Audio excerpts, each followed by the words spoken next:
On va parler aujourd'hui de l'histoire d'un médecin qui a fait une découverte absolument révolutionnaire. Une découverte qui a sauvé et qui continue de sauver des millions et des millions de vies. Et pourtant, pour cette même découverte, il a été humilié, rejeté et même complètement détruit par le système médical de son temps. C'est une histoire assez folle. Alors, pour bien comprendre, il faut se projeter. On est en 1846 à l'hôpital général de Vienne. Et là, il y a deux maternités, vraiment l'une à côté de l'autre. Dans la première, c'est là qu'on forme les futurs médecins. Le problème, le taux de mortalité est juste effroyable. Près d'une femme sur 5, 1 sur 5, meurt après avoir accouché. Et juste à côté, dans la clinique des sages-femmes, ce taux il tombe à 2%. 2%. C'est une différence dingue, une question de vie ou de mort. Et le pire, c'est que personne ne comprend pourquoi.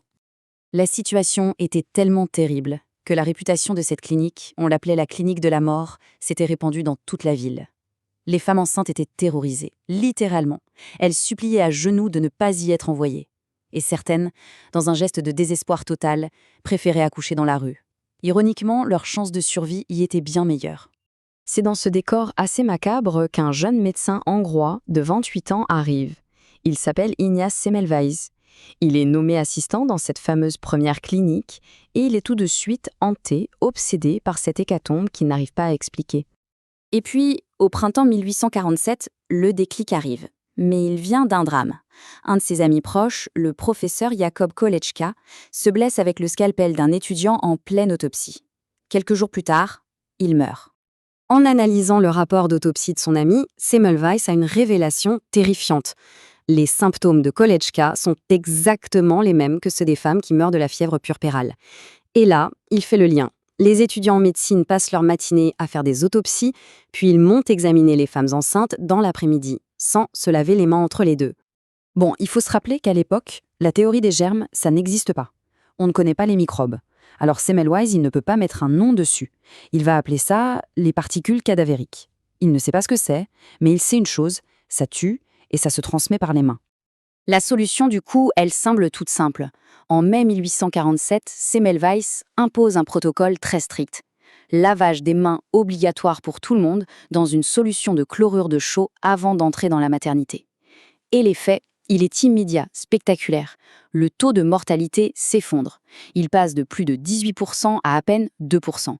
Certains mois, il tombe même à zéro. Zéro décès. C'est un véritable miracle. Là, on pourrait se dire que Semmelweis a été acclamé comme un héros, porté en triomphe. Eh bien, c'est tout l'inverse qui s'est produit. Sa découverte, qui sauvait des vies de manière évidente, a déclenché une vague de mépris et une résistance absolument acharnée. Mais alors, pourquoi un tel rejet? C'est ça la vraie question.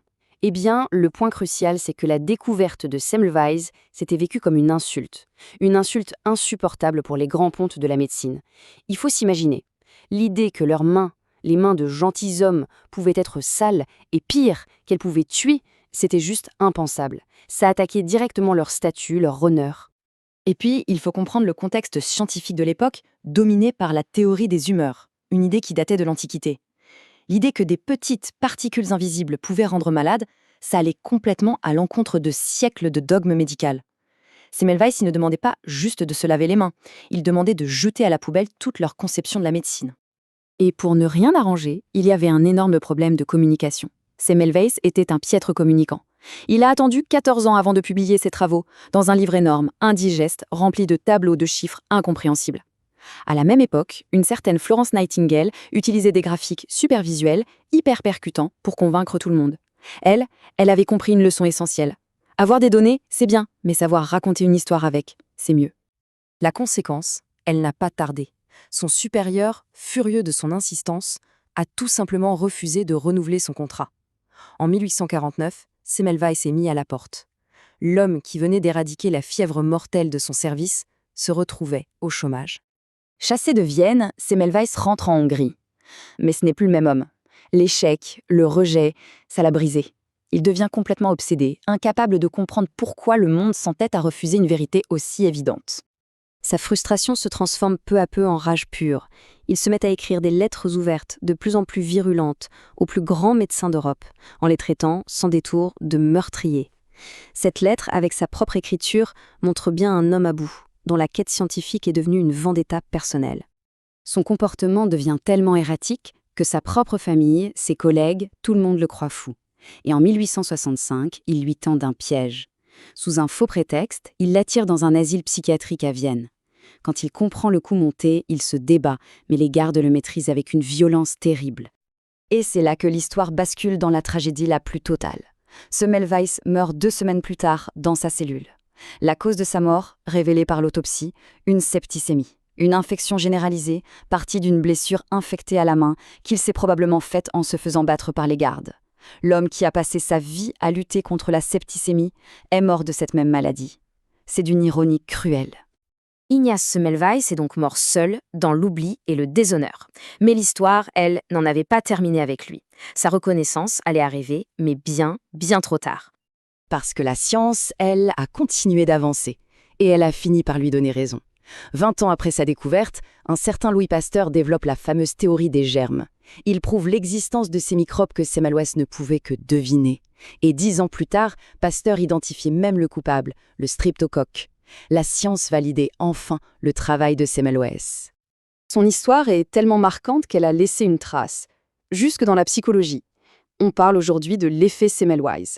C'est ce réflexe un peu irrationnel, très humain, qu'on a de rejeter une nouvelle idée, non pas parce qu'elle est fausse, mais simplement parce qu'elle bouscule trop nos certitudes. Aujourd'hui, son héritage est absolument partout.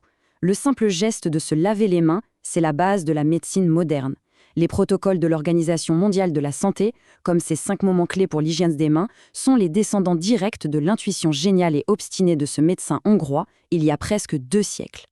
Du coup, la prochaine fois qu'on se lavera les mains, qu'on appuiera sur le distributeur de savon, on aura peut-être une petite pensée pour cet homme.